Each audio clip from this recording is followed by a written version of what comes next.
नमस्कार मित्रांनो, बिलगलो बर का तारी बांबू सोडायला. आता काय झालंय या वर्षी ना पक्की चिरली हो तांबाट्यावाल्याची म्हणजे माई काय कमी नाही शिरेल, सगळीची चिरेल. 4-4 प्लॉट लावून ठेवी त्या अक्षरशः ना बायडिंगची तारा सुटना तर या नका. पण आता आपण म्हणतो 4-4 प्लॉट लावी त्या. आता 4-4 प्लॉट नाही लावा तर मग करावं तरी काय. सोयाबीन करावा 4041, मका करावा 1718. 6 महिने झाले कांदे ठेवून, आज 800-900 एखाद्या.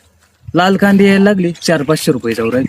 मग 4-4 प्लॉट लावतील नाही तर लावतील तरी काय मग शेतकरी हा मरतील. तुम्हाला सांगतो सोयाबीन 7-8 हजार इकू द्या, मका 2.5-3 हजार इकू द्या. जो 2-2 एकर तंबाटे लावतो ना तो एकरच लावणार, कारण की त्याला खांदे सुचवायला हौशी येईल नाही. काहीच गरज नाही त्याला 2 एकर लावायची. मग बाजारच नाही भेटत, मग तो तरी काय करणार. आता तुम्ही आत्ताच जाऊ द्या, माग 10 वर्षापूर्वी पाठीमागं टाकतो, 10 वर्षापूर्वी सोयाबीन 4-5 हजारच विकत होती. हा मका ती काय 1700-1800 2000 विकत होती. सोयाबीन झालं, मका झालं, कांदे वांगी.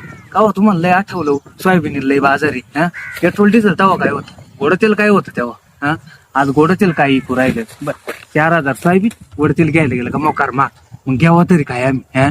काय सरकार अजिबात लक्ष नाही देऊ राहिलं शेतकऱ्यांवर. बाकी मारू राहिलं ना शेतकऱ्यांची. मला तेच कळत नाही. 10 वर्षापूर्वी गणित जर का आलं तर आज साध्या महाग आहे वळले काय. 4-5 हजारात काय सोयाबीन परवडते आपल्याला. चाललंय काय आपलं ते बाहेर डोकं बंद पडलं बा. म्हणून सरकारला एकच विनंती, भाऊ आमच्या शेतकऱ्यांकडे थोडंफार आहे ना लक्ष द्या. आता दिवाळी चालू, आता काय ते म्हणते नुकसान भरपाईचे पैसे टाकणार. आता काय कावा टाकी त्या किती टाकी त्या काय माहिती. घे रे फॉर्म भरून येड्यावानी फक्त. आता काय चाललंय काय